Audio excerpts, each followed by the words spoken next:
Hi everybody, Craig Wessels here for my Yank on the Footy, and I'm out for my morning walk. Just finished up watching Melbourne and Essendon, and I hadn't noticed something before, and I came to realize who they were, but and I think I made a few people mad on social media today when I referenced it. But I know there's an election coming up here very soon in Australia, and as an American, I don't have a horse in the race. But I noticed that the Bombers had, as one of their sponsors, and I realize that it's a car dealership conglomerate in Australia, but it's also the same last name of one of the candidates. And I was hoping that it was a car dealership because if it wasn't a car dealership and it was a political candidate that had put that name there, I think that might be really poor product placement, because Essendon hasn't won anything in a long time. And I think that maybe putting that on the back of their jumpers might have been a bit misguided. But I know it's a car dealership, but just a little tongue-in-cheek there. And like I said, I know that there's an election happening here very soon. And I hope that, everybody gets out there and is able to have their say-so in terms of whatever their views happen to be. But yeah,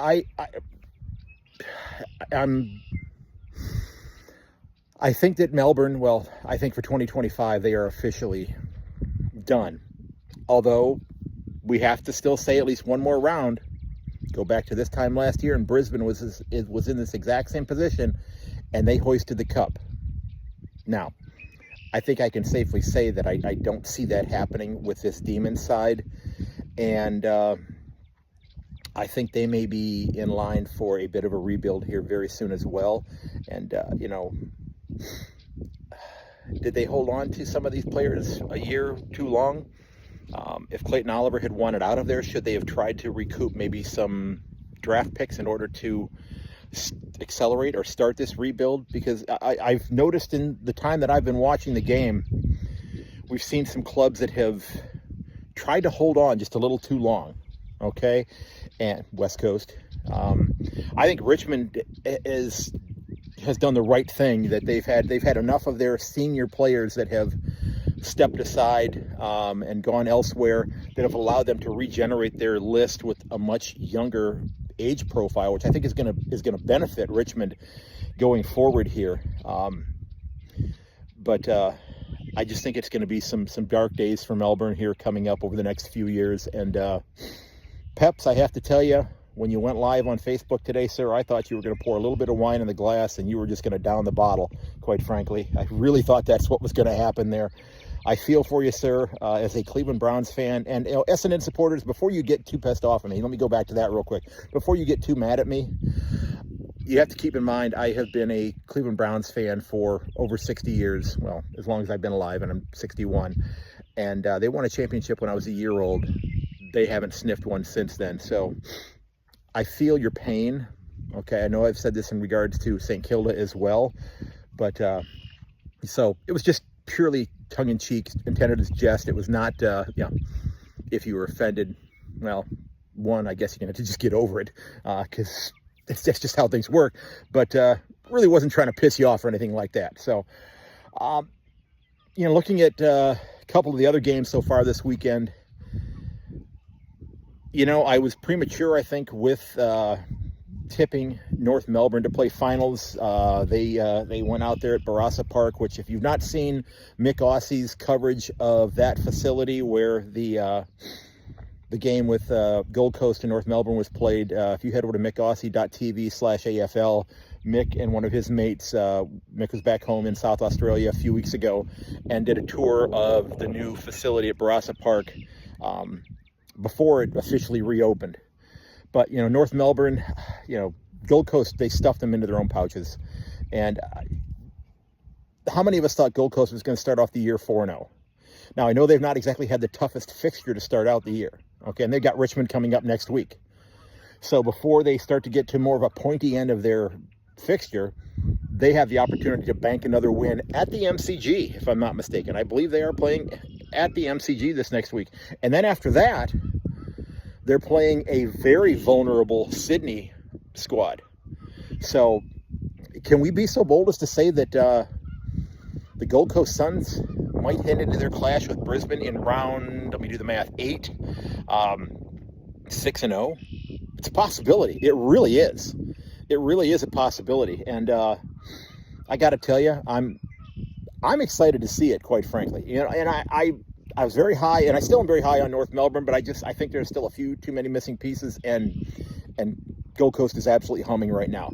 Now, some good news out of North Melbourne is it sounds like Luke Davies-Uniacke is about to sign a long-term contract extension. I don't think it's been signed as of yet, but hopefully they'll put to bed that possibility of him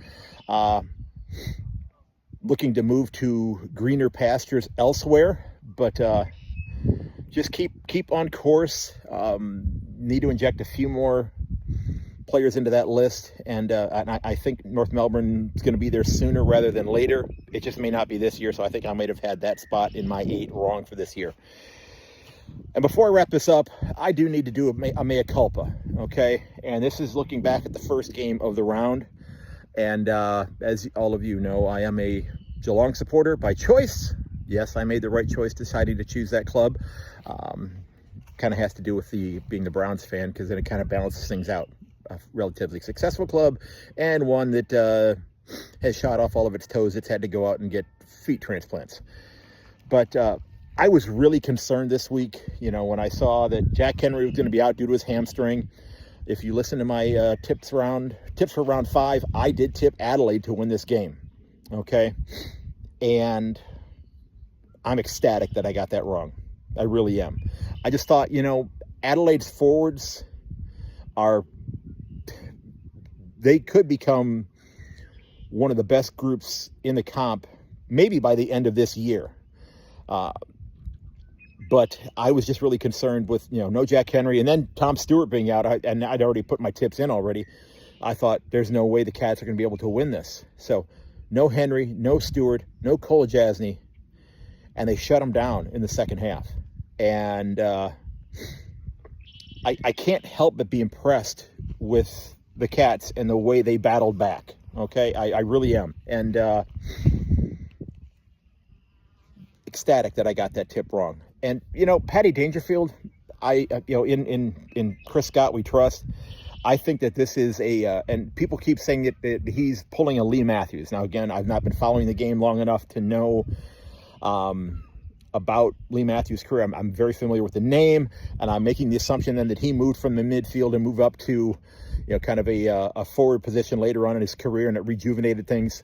You know, and I think, you know, any Cat supporter would say Paddy Dangerfield taking set shots is not something that we have on our wish list of happening on a frequent basis, because he's not been very good at it. Maybe if he gets more practice at it in game situations, he might improve, and he has played a little bit better up there. But I think what it has allowed to happen is that it has allowed him to save a little wear and tear on his legs. And when they need to stick him up in the center bounce here or there to, you know, go be that bull in a china shop like he's been for the last, 17 years, he can still go do that a few times a game, but then still come and be that bull in a china shop without all of the physicality up forward. So I think it's been a brilliant stroke for him being up there. And I'm thrilled that they took this one this weekend. They got a great matchup with Hawthorn this week coming up, and we'll see what happens with that one. I probably will end up tipping the Cats, because I've been told you don't tip against your own side, and I'm glad people are calling me out, and I'm glad that I got it wrong. So, folks, enjoy the rest of the weekend, and again, check out Mick Ossie's website there, where he did the tour of Barossa Park and got a first-hand look for those of you who haven't had the chance to be there. It's absolutely a gorgeous facility, and maybe if I get there next year, my wife is telling me, yes, you are definitely going next year. She's still battling through her chemo treatments, and we're going to get through this thing like a champ, and I'm so damn proud of her. Love her, and I'm out just getting, like I said, getting my walks in today, 180 miles over the last 30 days. So trying to get myself in shape and keep myself as physically fit as I possibly can. But folks, I do hope you'll head over to my website, ayankonthefooty.com, and sign up for the mailing list. If you enjoy the podcast, I hope you'll leave a review. If you check the show notes, there is a link to a survey that I've got out for my listeners to let me know what they like, what they don't like, what could I do better, that sort of thing. Also, if you happen to be on YouTube, hit that subscribe button and click on the notify button when new episodes come out. So that'll be in your inbox. And I'm going to enjoy the rest of the weekend, folks. And until next time, check up on your friends, make sure they're okay, reach out to somebody if you need to talk to them. And as always, ladies and gentlemen, may your dribble kick never hit the post. I'll catch you later. Cheers.